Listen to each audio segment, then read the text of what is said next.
আজ এসটিভি বাংলা পৌঁছে গেছে একদম নতুন এক খবর, এক নতুন আয়ের পথ, এক সঠিক দিশার খোঁজ দিতে।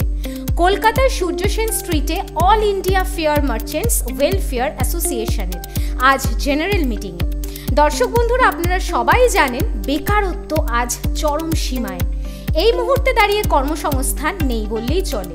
চাকরি ছাড়া আর এক নতুন আয়ের পথ হলো বিজনেস বা ব্যবসা। এই রকমই এক সংগঠন নতুন দিশা ও নতুন আয়ের পথ জনসাধারণের কাছে তুলে ধরছে। আমরা সবাই জানি মেলা মানেই মিলন ক্ষেত্র, মেলা মানেই ক্রেতা ও বিক্রেতার মধ্যে এক সামাজিক মেলবন্ধন। সেই রকমই এই মেলা যারা আয়োজন করেন, এই রকমই এক সংগঠনের নাম all India fair merchants welfare association. বিভিন্ন ধরনের রাইডস বা নাগরদোলা যারা এত পরিমাণে ইনভেস্ট করে এই মেলাতে নিয়ে আসছেন, এত অক্লান্ত পরিশ্রম করে এই বিজনেস দাঁড় করিয়েছেন বা করছেন, সেই সব কথা আজ আপনাদের সামনেই আমরা তুলে ধরব। এর সাথে আরও একটি কথা বলে রাখি দর্শক বন্ধুরা, এই সংগঠন কিন্তু 5 লক্ষ পরিবারকে আয়ের এক নতুন পথ খুলে দিয়েছেন। আগামী দিনে এই সংগঠনকে আরও বাড়ানোর জন্য সরকারও যাতে এই সংগঠনের হাত ধরেন, তাহলে এই সংগঠন আরও উন্নত হবে। আগামী দিনে আরও অনেক পরিবার উপকৃত হবে, এই আশা রাখি।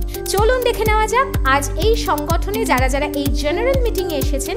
শুনে নেব ওনাদের মুখ থেকে কিছু কথা, আর সমস্ত তথ্য আপনাদের সাথে আমরা শেয়ার করব। চোখ রাখুন এসটিভি বাংলায়। আজ এসটিভি বাংলা পৌঁছে গেছে all India fair merchants welfare অ্যাসোসিয়েশনের জেনারেল মিটিংয়ে। তো এই মুহূর্তে দাঁড়িয়ে দর্শক বন্ধুরা, আমরা জানি যে বেকারত্ব কিন্তু বাড়ছে, কর্মসংস্থান কিন্তু এই মুহূর্তে কিন্তু নেই। কর্মসংস্থান নেই, বেকারত্ব বাড়ছে, কিন্তু এই যে ওয়েলফেয়ার যে অ্যাসোসিয়েশন, ফেয়ার মার্চেন্টস ওয়েলফেয়ার অ্যাসোসিয়েশনের যে আজ উদ্যোগ, সেটাতে কিন্তু কর্মসংস্থান কিন্তু বেড়েছে এবং 5 লক্ষেরও বেশি কিন্তু আয়ের পথ কিন্তু এই মেলা কমিটি কিন্তু তুলে ধরছে। তাহলে বুঝতেই পারছেন যে কতটা ওতপ্রোতভাবে জড়িত এই welfare association, fair merchants welfare association. তো আপনারা জানেন যে সরকার কিন্তু এই মুহূর্তে কিন্তু প্রচুর কিন্তু মেলা কভার করছে, প্রচুর কিন্তু মেলার হাত ধরেছে। কিন্তু আমরা জানবো যে সরকার আর কী পদক্ষেপ এনাদের সাথে রয়েছেন এবং এনাদের সাথে কাজ করছেন, এবং বিভিন্ন আপডেটগুলো পেতেই কিন্তু আজ এসটিভি বাংলা এখানে পৌঁছে গেছে। শুনে নেব সেই সব গুরুত্বপূর্ণ তথ্য, আপনারা সাথে থাকুন। তো উনি এখানে অনেক দিন ধরে আছেন এবং এই বিজনেসটাকে আরও ডেভেলপ করার জন্য কি পদক্ষেপ নেওয়া যেতে পারে আগামী দিনে, একটু ওনার মুখ থেকে কিছু শুনে নেব। পদক্ষেপটা নেওয়া যাবে এইটাই যে আমরা অ্যাসোসিয়েশনটা আগে ছিল, এখন অ্যাসোসিয়েশনটা কোনো নিজেদের ভেতরে কোনো গণ্ডগোলের জন্য অ্যাসোসিয়েশনটা ভেঙে গেছিলো। আমরা চাইছি ওই অ্যাসোসিয়েশনটাকে আবার আস্তে আস্তে করে সেই জায়গাটা নিয়ে গড়ে তোলার জন্য আমরা পদক্ষেপ নিচ্ছি। সেটা আজকে ফার্স্ট মিটিং। এরকমভাবে আস্তে আস্তে সবাই সহযোগিতা করলে পরে সেই জায়গাটা চলে আসতে কী হবে, আমাদের একটা সংগঠন আছে, সংগঠনটা তৈরি হলে আমি আপনার কাছে যাবো না, আপনি আমার কাছে আসবেন না, যারটা সে করে খেলে সুবিধা হবে। একটা জায়গাটায় এখন যে একটা কম্পিটিশান হয়ে গেছে, 1 টাকার জিনিস 3 টাকা হচ্ছে, দেখা যাচ্ছে 3 টাকা নিয়ে কি করা হচ্ছে, ঘরের পয়সা দিয়ে আসতে হচ্ছে, কোনো লাভ পাচ্ছি না বা কোনো বেনিফিট হচ্ছে না। অ্যাসোসিয়েশনটা হলে কী হবে, আমারটা আমি পাবো, 1 টাকারটা আমি 75 পয়সা আমি করতে পারবো, আর যারা 3 টাকা দিয়ে করছে 3 টাকারটা সে 2.5 টাকা করতে পারবে। ওই 3 টাকারটা 4 টাকাও হবে না, আর 2 টাকারটা 3 টাকাও হবে না। স্যার, এই যে এত বড় একটা কর্মকাণ্ড, এত বড় ইনভেস্টমেন্ট, কিন্তু লাভ কোথায় হচ্ছে? সেই হিসাবে লাভ কি হচ্ছে? সেই হিসাবে হচ্ছে না বলেই সংগঠনটা করা। আগে মনে করেছিল সংগঠনটা থাকলে পরে কী হচ্ছে, যে প্রবলেম হচ্ছে যে আমি ওর থেকে বেশি আছি, আমি ওর থেকে নিতে পারলে আমার সুবিধা হবে, আমি কামাবো বেশি, ইনকাম আমার বেশি হবে। ওইটা করে এখন পস্তাতে যে লাস্ট পর্যন্ত দেখা যাচ্ছে সবাই একই জায়গায় আসছে, সেই জায়গাটা হচ্ছে না। লাভের অংশ আমরা যেটা আগে পেতাম সেই জায়গাটা পাচ্ছি না বলে আমরা ফিরে আবার নতুন করে সংগঠনটাকে তৈরি করার জন্য আমরা প্রস্তুতি নিয়েছি। ইলেকট্রিক নাগরদোলা আছে, ব্রেক ডান্স আছে, ড্রাগন ট্রেন আছে, বাচ্চাদের বেবি ট্যাক্সি আছে, জাম্পিং আছে, মেলা দামে যত রকমের রাইস লোয়ার আইটেম, যেটা শো পার্টি যাকে বলে, সেই আইটেম, মাইক শো আছে, সব কিছু নিয়েই আমাদের বিজনেসম্যান করি আমরা। তা সেই একটা আইটেমের কম টাকাও আছে, বেশি টাকারও, যার যেরকম ক্ষমতা সে সেরকমভাবে তৈরি করে। কত ইনভেস্টমেন্ট করতে হয়? মিনিমাম ধরুন 20-এর উপরে যেতে হবে, কিন্তু তার ফলে যে লাভটা সেটা তো হচ্ছে না। সেটা আমরা পাচ্ছি না। যে টাকাটা ধরুন 20 লাখ বা 30 লাখ টাকা আমরা ইনভেস্ট করেছি, যে তা সেই হিসাবে যে বেনিফিটটা সেটা আমরা পাচ্ছি না বলে আমরা সংগঠনটা আবার তৈরি করার জন্য প্রস্তুতি নিয়েছি। এই যে বেনিফিটটা মূলত কোথা থেকে আসে? বেনিফিটটা হলো দর্শক থেকে।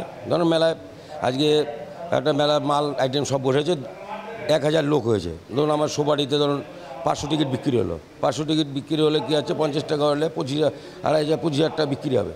তো 25,000 টাকা বিক্রি করলে তার ভিতরে একটা কমিটি খরচা আছে, স্টাফ খরচা আছে, খোরাকি খরচা আছে, গাড়ি ভাড়া আছে, লেবার পেমেন্ট আছে, সব কিছু করে দেখা গেল 25,000 বিক্রি হলো, 25,000 থেকে খরচ খরচা বাদ দিয়ে ধরুন 5,000 টাকা হলো, ওই 5,000 টাকায় বেনিফিট।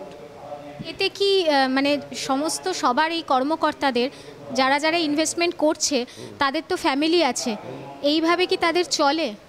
ওই কোনো রকম, যে যার যেরকম ইনকাম তার তেরাম, যার ভালো আছে তার ভালো হচ্ছে, যার কম আছে তার কম হচ্ছে।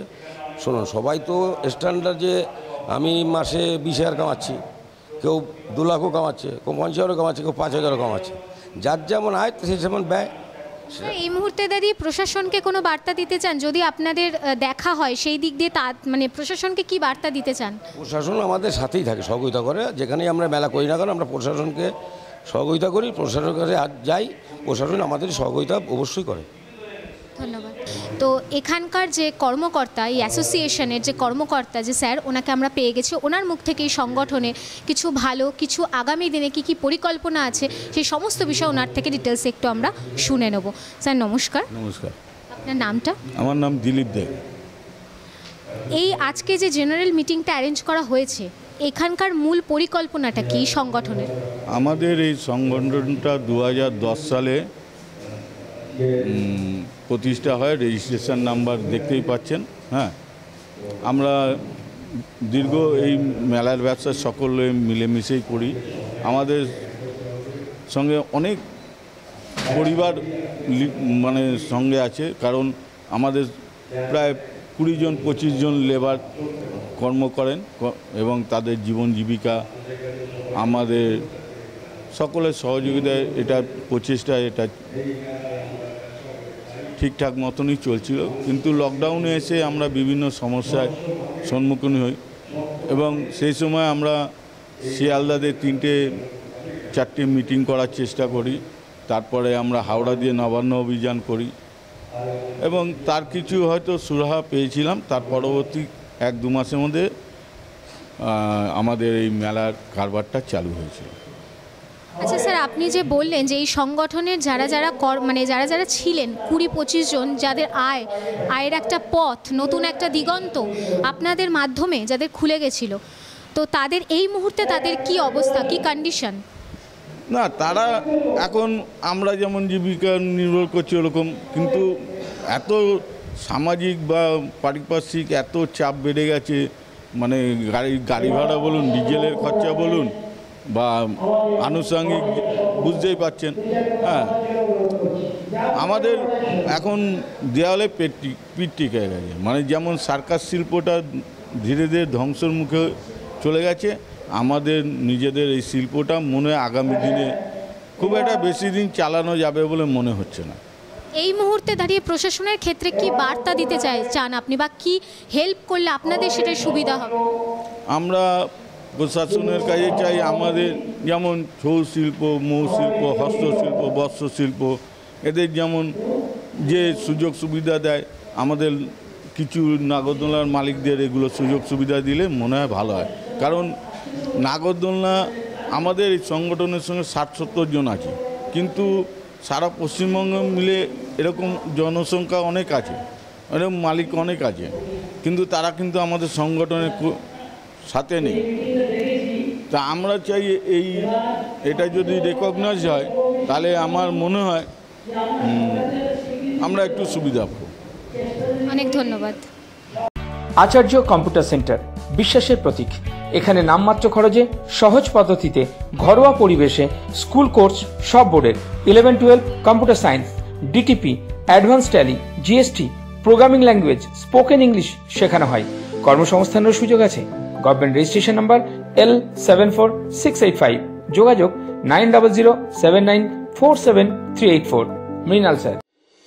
বেকারত্ব, হতাশা, চিন্তার দিন শেষ। এখন এপিসি কলেজ অফ ফার্মেসি আপনাদেরই শহর সিঙ্গুরে। আপনি যদি সায়েন্স ব্যাকগ্রাউন্ড হয়ে থাকেন, এইচএস পাশ করার পর একজন সফল ফার্মাসিস্ট হতে চাইলে আজই যোগাযোগ করুন এই এপিসি কলেজ অফ ফার্মেসির সাথে। কোর্সের শেষে কর্মসংস্থানেরও কিন্তু সুযোগ রয়েছে। তাই আর দেরি কিসের, আজই যোগাযোগ করুন এপিসি কলেজ অফ ফার্মেসির সাথে। যোগাযোগের নাম্বার 8772444382 9830296499। আমরাই নারী, আমরাই পারি। আপনার এলাকায় যদি ভালো খবর থাকে, আপনার এলাকায় যদি কেউ সমাজ সচেতনতামূলক কাজ করেন, আপনার এলাকায় যদি কেউ সঠিক সমাজ গড়ে তুলতে চান, আপনার এলাকায় যদি নতুন নতুন প্রতিভা থেকে থাকে, তাহলে এসটিভি বাংলা এই খবর তুলে ধরবে আপনাদেরই সাথে। তাই খারাপ খবর, মন্দ খবর, বাজে খবর, মিথ্যা খবর বর্জন করুন আর তুলে ধরুন সঠিক খবর, ভালো খবর। আর এই সঠিক খবর যারা পাঠাবে এসটিভি বাংলা তাদেরকে স্যালুট জানায়। তাই এসটিভি বাংলা আপনাদের সাথে আছে, পাশে আছে। নমস্কার।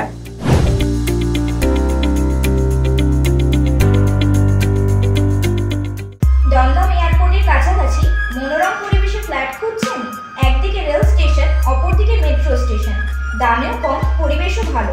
ইচ্ছুক ব্যক্তিরা আজই যোগাযোগ করুন 6289884890 এই নম্বরে। আর একজন কর্মকর্তাকে আমরা পেয়ে গেছি, ওনার মুখ থেকে কিছু কথা শুনে নেব ডিটেলসে। স্যার নমস্কার। নমস্কার। আমি বলছিলাম কি, আজকে আমাদের যে এই all India fair merchant welfare অ্যাসোসিয়েশনের যে আজকে যে মিটিং, আমাদের কিন্তু দেওয়ালে পিঠ থেকে গেছে। প্রথম কথাটা, আমরা সরকারকে ট্যাক্স দিতে রাজি আছি, কিন্তু সরকার আমাদের সরকারের কাছে একটা আবেদন যে আমাদের যেন স্বীকৃতি দেওয়া হয় আমাদের ব্যবসাটা। আমরা চাই আমাদের ব্যবসাটাকে সরকারকে ট্যাক্স দিয়েই করব, কিন্তু আমাদের ব্যবসাটা নাগরদোলার ব্যবসা। আমরা মেলা পরিচালনা করি এবং মেলাও করি, কিন্তু পরিস্থিতিটা দিন দিন এমন জায়গায় চলে গেছে, গাড়ি ভাড়া হোক, সমস্যা হোক, পুলিশি সমস্যা হোক, সব কিছুর মধ্যে আমাদের একটাই, আমরা কিন্তু অনাথের মতো, আমাদের কোনো কাগজপত্র নাই, আমাদের কিছু নাই। সরকারের কাছে আমার বিশেষ আবেদন যেন আমাদের ব্যবসাটাকে একটা সরকারি স্বীকৃতি দেওয়ার ব্যবস্থা করে, এইটুকু আবেদন। আর প্রথম কথা, আমরা এতগুলি লোক একসাথে হয়েছি, আমাদের সাথে পশ্চিমবাংলায় মেলা কেন্দ্রিক 5 লক্ষ লোক জড়িয়ে আছে। কেউ দোকান চালায়, কেউ নাগরদোলা চালায়, কেউ চালায়, কিন্তু সবার যা পরিস্থিতি, সবার দেওয়ালে এইভাবে পিঠ ঠেকেছে যে আজকে আমাদের এত বড় মিটিং করে একটা সবাইকে জানতে বাধ্য হচ্ছে যে আমাদের পরিস্থিতি খুব খারাপ, যে এই দৃষ্টিটা যেন করা হয়। একটা করোনা কোভিড কাল আমরা পার হয়ে এসেছি, অনেক বড় আমরা বসেছিলাম, আর আমরা তো সবাই ব্যাকওয়ার্ড ক্লাস থেকে এসেছি, সব ছাপোষা ঘরের লোক। আমাদের মতো পরিস্থিতির এমন একটা পরিস্থিতি হয়ে গেছে, আমাদের আপনাদের মাধ্যমে এইটুকু জানাতে চাই যেন আমাদের একটা স্বীকৃতি দেওয়া হয় যে আমরা মেলা করি, তারপর একটা ফাইট করা যায় লোকের কাছে। এই স্বীকৃতিটা পাওয়ার পরে অন্তপক্ষে এইটুকু তো ভাবতে পারবো যে আমাদের ব্যবসাটা একটা আমাদের তো ইলিগেল ব্যবসা বলে সবাই।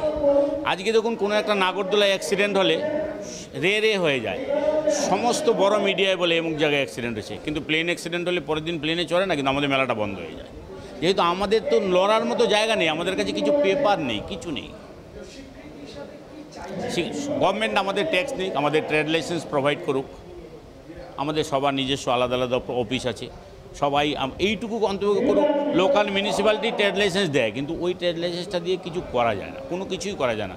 আমরা তো ভ্রাম্যমান ব্যবসা করি, এই জায়গাটারও একটা যদি কিছু, আমাদের যেহেতু আজকে অনেক পুরনো সংগঠন, নতুন করে আবার আমরা ফর্ম করতে চলছি, কিন্তু অনেকে নেই, অনেকে চলে গেছে, এই জায়গাটা আপনাদের মাধ্যমে বলতে চাইছি। এই করেই ফ্যামিলি চলে আমাদের। আমরা এখানে মোটামুটি প্রায় 100 লোকের উপরে মেম্বার আছি, 100 জন। আমাদের নাগরদোলা আছে সবার, কেউ 5 সেট, কেউ 6 সেট, 10 সেট, কিন্তু পরিস্থিতিটা ব্যবসাটা এমন একটা জায়গায় চলে গেছে, গভর্নমেন্ট আমাদের কোনো কিছু দিচ্ছে না। আমাদের যদি একটা ট্রেড লাইসেন্স করে আমাদের একটা স্বীকৃতির ব্যবস্থা করা হয়, আমরা অন্তত এইটুকু বলতে পারবো সরকারকে যে এইটা করা যায়, এইটা করা যায়। আর তারপরে কি, আমরা তো লোকের কাছে মাঠ নেই। একটা কথা আপনাকে বলি, দুঃখের কথা, আমরা তো বিভিন্ন মাঠকে টাকা দিই, আমাদের টাকা অনেকের দুর্গাপূজা হয়, অনেক বড় বড় ক্লাবকে আমরা 50 লাখ 60 লাখ টাকা প্রোভাইড করি, এগুলি কিন্তু ব্ল্যাক মানি, আমরা কিন্তু অফিসিয়ালি কোনো টাকা দিতে পারি না। আমাদের টাকায় দুর্গাপূজা হবে, অথচ করোনাকালে একটা লোক, একটা ক্লাব আমাদের কথা বলেনি যে আমরা আছি না মরে গেছি, কোনো ঠিক কেউ জিজ্ঞেসও করিনি আমরা আছি কিনা। কিন্তু পরবর্তী আবার দুর্গাপূজা আসার আগে আমাদেরই ফোন করবে প্রথম। বিভিন্ন পার্কে দুর্গাপূজা হয়, কলকাতায় 150টা দুর্গাপূজা হয়, বিরাট বড় মিটিং হয় নেতাজি ইন্ডাস্ট্রি নেমে, কিন্তু আমাদের মেলাওয়ালাদের কথা কে বলে না, অথচ আমাদের টাকা অনেক কিছু হয়। আমরা কিন্তু ফ্লাশ করলে অনেক জায়গায় চলে যাবে, আমরা অনেক টাকা দিই, কিন্তু সবটাই ব্ল্যাক মানি। আমরা চাই সরকার আমাদের স্বীকৃতি দিক, আমাদের ট্রেড লাইসেন্স প্রোভাইড করুক, আমরা সরকারকে ট্যাক্স দিয়ে ব্যবসা করতে চাই, কিন্তু একটু মাথা উঁচু করে বাঁচতে চাই, এটাই কথা। এবার টাকাটা দিতে গিয়ে যে আমাদের পরিস্থিতিটা শোনেন, টাকাটা আমি দিলাম, কিন্তু আমাদের কোনো ওয়েট রইল না, আমাদের দাম রইল না। মেলার শেষে কিন্তু আমাদের কথা কেউ ভাবে না, যে পরবর্তীকালে ভাববো যে এই লোকটা টাকা দেওয়ার পরে দুর্গাপূজাটা হলো, প্যান্ডেল বড় হলো, এই কথাটা কেউ ভাবে না। আমরা প্রত্যেকটা লোক সাফারার, কিন্তু এখন পর্যন্ত তো কিছুই করতে পারলাম না। এখন আপনাদের মাধ্যমে এইটুকু বলতে চাই, আমরা যেন স্বাধীনভাবে ব্যবসাটা ভালোভাবে করতে পারি এবং সরকার কিছু একটা প্রোভাইড করুক, ওনার কানে অন্তপক্ষে যাক, এইভাবে আমরা কিছু করব। এই অ্যাসোসিয়েশনের আরেকজন কর্মকর্তা স্যার এই মুহূর্তে উপস্থিত হয়েছেন, ওনার সাথে একটুখানি এই সংগঠনের কি পজিটিভ দিক বা আরও কি উনি করতে চাইছেন, কি নিয়মাবলী আরও পালন করতে হবে আগামী দিনে, সব ওনার কাছ থেকে একটু শুনে নেব। নমস্কার স্যার। নমস্কার। এই সংগঠনে আজকে মূল উদ্দেশ্য, মানে এই সংগঠনের মূল উদ্দেশ্যটা কি? সংগঠনের মূল উদ্দেশ্য হচ্ছে আমাদের কমিটিকে মানে যারা পুরনো কমিটি যারা ছিলেন তারা অনেকে ধরুন কেউ মারা গেছেন, নেই প্রেজেন্ট, কমিটিটাকে নতুন করে গঠন করা, নিয়মাবলীগুলোকে ঠিক করা, এটাই মেন উদ্দেশ্য। আর এটাই মেন উদ্দেশ্য, কমিটিটাকে গঠন করা। আমাদের সংগঠনের কাজ হচ্ছে বিভিন্ন অ্যামেজমেন্ট, এটা হচ্ছে আমাদের অল ইন্ডিয়া অ্যাসোসিয়েশন অ্যামেজমেন্টের উপরে ভিত্তি করে আমাদের এই এই সংগঠনটা।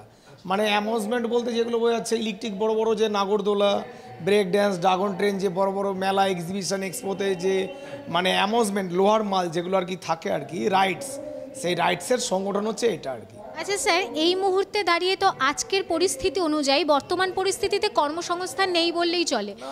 কিচ্ছু নেই কর্মসংস্থান আমাদের বেঙ্গলে, অ্যাকচুয়ালি কর্মসংস্থান কিচ্ছু নেই। বিজনেসের আমাদের পরিস্থিতি খুবই খারাপ, আমাদের দেয়ালে পিঠ ঠেকে গেছে, যা পারিপার্শ্বিক অবস্থা, কাজকর্ম তো কিছুই নেই। সেই হিসাবেই দেখতে গেলে এই সংগঠনের যে নাগরদোলা, যেটা আপনি বললেন, এনাদের যে রুজি রোজগার, এই বিষয়টা তো আজ পুরো বিপথে বা একদমই প্রায় অবস্থা প্রায় খুবই খারাপ অবস্থায়। তো এই মুহূর্তে দাঁড়িয়ে এই সংগঠনে আজকে যে মিটিং ডাকা হয়েছে, কি আরও পরিবর্তন আশা করা যেতে পারে? পরিবর্তন বলতে কি, এইবারে সংগঠনের দিকে আমাদের সরকারকেও একটু নজর দেওয়া দরকার। এই সংগঠনগুলো আস্তে আস্তে দুর্বল হয়ে যাচ্ছে। দেখুন, মেন কাজ হচ্ছে রুজি রোজগার। যদি কোনো ব্যবসা কাজে যদি রুজি রোজগার না হয়, মানুষ যদি কাজকর্ম করে এত টাকা পয়সা খাটিয়ে এত মাল মেটেরিয়ালস বানিয়ে যদি কোনো একটা পয়সা রোজগার না হয়, সেখানে মানুষ ইনভেস্ট করতে যাবে কেন ব্যবসাদাররা? এবার স্বাভাবিক যখন ব্যবসা ইনকাম না হচ্ছে, সচরাচর সব লেবারদের পেমেন্ট করতে পারছে না। ধরুন একটা মেলা লাগালো, সেই মেলাটা লস হয়ে গেল, কোনো লেবার পেমেন্ট আটকে গেল, লেবারদের পয়সা দিতে পারছে না। তো এই ব্যবসা কতদিন টিকিয়ে রাখা যায়? আজকে বিগত 3-4 বছর ধরে একই কেস, কোনো ইনকাম নেই, তাদের একটা ফ্যামিলি চালাতে হচ্ছে।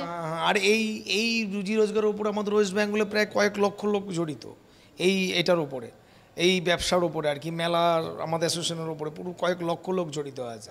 4-5 কোটি, কারোর 20 লাখ, কারোর 30 লাখ, বিভিন্ন মিনিমাম তার 50 লাখের উপরে সবার মিনিমাম। সেই দিক থেকে আয়টা কি হচ্ছে? কিচ্ছু নেই, পুরো জিরো, মাইনাসে চলছে ব্যবসা। অবস্থা খুবই, সরকারকে আমি বলবো একটু আমাদের অ্যাসোসিয়েশনের ব্যাপারে, এই ব্যবসার ব্যাপারে একটু দেখতে। আমাদের সরকারি কোনো হেল্প নেই, সরকার আমাদের তরফ থেকে কোনো হেল্প নেই। যে মেলার কোনো কিছু হয়ে গেলে আমাদের সরকার কোনো হেল্প নেই। এই মুহূর্তে দাঁড়িয়ে সরকার তো বহু হস্তশিল্প মেলা বা সবলা মেলা বা যে মেলাগুলো ওনারা করছেন, এরকম অনেক মেলা দেখা যাচ্ছে, কিন্তু আপনারা এখন কি চাইছেন? আমরা চাইছি সরকার মেলা করুক, সব ঠিক আছে, কিন্তু আমাদের অ্যামাউন্টমেন্ট রাইটটার উপরে একটু ভাড়া যাতে আমাদের ফেসিলিটি দেওয়া, যে তোমরা অ্যামাউন্টমেন্ট রাইটসগুলো লাগাও, যে তার পরিবর্তে আমাদের একটা লেবার খরচা, আমাদের তো প্রচুর খরচা না, গাড়ি ভাড়া আছে, লেবারের খরচা আছে, ডিজেল, মোবিল, তেল, এগুলোর ব্যাপার আছে, এগুলো মেনটেনেন্স করে আমাদের কিচ্ছু থাকে না, মালিক পক্ষের কিছু থাকে না। যারা মালিক পক্ষ ধরুন এই লোয়ার মাল যাদের আছে তাদের কিছু থাকে না, ওগুলো মেনটেনেন্স করতে করতেই শেষ। তারপর ধরুন যেখানে আমরা মেলা করি সেখানে জায়গা ভাড়া দিতে হয়, ট্যাক্স দিতে হয়, ধরুন কর্পোরেশনের মাঠে লাগালে কর্পোরেশনকে ট্যাক্স দিতে হয়, এগুলো সব লাগিয়ে আমাদের কিচ্ছু থাকে না, ব্যবসার পরিস্থিতি খুবই খারাপ। সদস্যদেরকে এবং কার্যকরী কমিটি যারা ছিল বিগত দিনে তাদেরকেও আমরা চাই যে এতদিন পরে মেলার যত ব্যবসায়ী আছে সবাই কম বেশি অ্যাসোসিয়েশনের ভূমিকাটা উপলব্ধি করতে পেরেছে।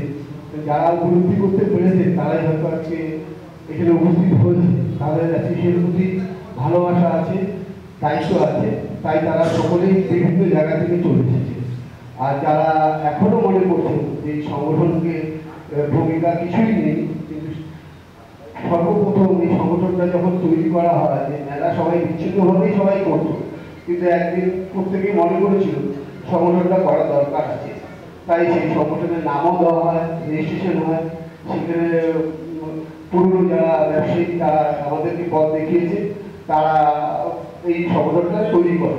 কিন্তু দীর্ঘদিন চলার পরে বিভিন্ন কারণে পারিপার্শ্বিক বিভিন্ন সমস্যার দরুন বিভিন্ন লোকের বিভিন্ন মতামতের ভিত্তিতে তারাও এই সংগঠন থেকে ধীরে ধীরে মানসিকভাবে সরে গেছে, কোনো কার্যকলাপ করছে না। আজ আমাদের সত্যিও সভাপতি শশীমামা আমাদের থেকে চলে গেছে। ভাইস সভাপতি বা ভাইস প্রেসিডেন্ট যিনি ছিলেন, উপসভাপতি বিপ্লব দা উপস্থিত নেই। আমরা সবার অনুমতি নিয়ে আমরা আমাদের সাধারণ সভার আলোচনা শুরু করতে চলেছি। আমার মনে হয় ব্যবসাটা ধ্বংস হওয়ার পথে। আজকে যেটা আমরা জানি যে সরকার আস্তে আস্তে গেছিল, যে মেলা ব্যবসাটা হঠাৎ করে দুম করে চলে, এবং আজকে আপনারা যারা এসছেন তারা সবাই অনুভব করতে পারছেন যে আপনারা কি অবস্থার মধ্যে আছেন। আমাদের ব্যবসার যে পরিস্থিতি, এই পরিস্থিতিতে আমরা যদি সবাই না এক হই, আমাদের মাল বিক্রি হয়ে যাবে, কেউ ব্যবসা করতে পারবো না। তাই আমরা সবাই ঐক্যবদ্ধ হয়ে এক হই, এটা আমার বক্তব্য। আজ এসটিভি বাংলা পৌঁছে গেছিল all India fair merchants welfare অ্যাসোসিয়েশনের একটা জেনারেল মিটিংয়ে। এই মুহূর্তে দর্শক বন্ধুরা, আপনাদের সামনে যতটুকু পৌঁছানো গেল, যতটুকু বার্তা পৌঁছানো গেল, যে প্রশাসন এই মুহূর্তে দাঁড়িয়ে প্রশাসন কিন্তু এনাদের কিন্তু সহযোগিতা করছেন না। সেরকমই কর্মকর্তাদের মুখ থেকে যতটুকু শোনা গেল যে আরও যদি ডেভেলপমেন্ট করতে পারা যায়, আরও যদি ওনাদের হয়ে কাজ করা যায়, তাহলে অ্যাসোসিয়েশন কিন্তু অনেক দূর পৌঁছাবে। সংগঠন কিন্তু দর্শক বন্ধুরা কোনোদিনও কিন্তু ভাঙে না, সংগঠন কিন্তু পতনেও কিন্তু যায় না। সংগঠনকে আবার উজ্জীবিত করতেই কিন্তু এই জেনারেল মিটিংয়ের আজকে অ্যারেঞ্জমেন্ট রাখা হয়েছে। এবং জানেনই যে এই মেলা মানেই আমরা জানি মিলন ক্ষেত্র, মেলা মানেই কিন্তু জনসমাগম, মেলা মানেই সমস্ত সংস্কৃতি এক হয়ে যাওয়া। এই রকমই এক হয়ে যাওয়ার জন্যই কিন্তু এই ফেয়ার মার্চেন্টস ওয়েলফেয়ার অ্যাসোসিয়েশনের আজ জেনারেল মিটিং। সেই জেনারেল মিটিং কতটা সার্থক সেই বিষয়ে আরও আগামী দিনে ওনাদেরকে ভরসা দেওয়ার জন্য সরকারকে আরও উদ্বুদ্ধ হতে হবে, সরকারকে আরও পদক্ষেপ নিতে হবে, এবং আরও বিভিন্ন যে পরিকল্পনাগুলো রয়েছে সেগুলোই আপনাদের সামনে তুলে ধরা হলো। তো এসটিভি বাংলা আপনারা সবাই জানেন যে নতুনের জন্য, নতুনকে নিয়ে কাজ করতে, নতুনকে নিয়ে আগ্রহ দিতে এবং নতুন অনুষ্ঠান করতে এসটিভি বাংলা কিন্তু 1 নম্বরে। এরকমই আরও নতুন আপডেট পেতে এসটিভি বাংলার দিকে চোখ রাখুন, সাথে থাকুন। নমস্কার। নিবেদন করছে এসটিভি বাংলা, সঠিক কথা সহজে বলা।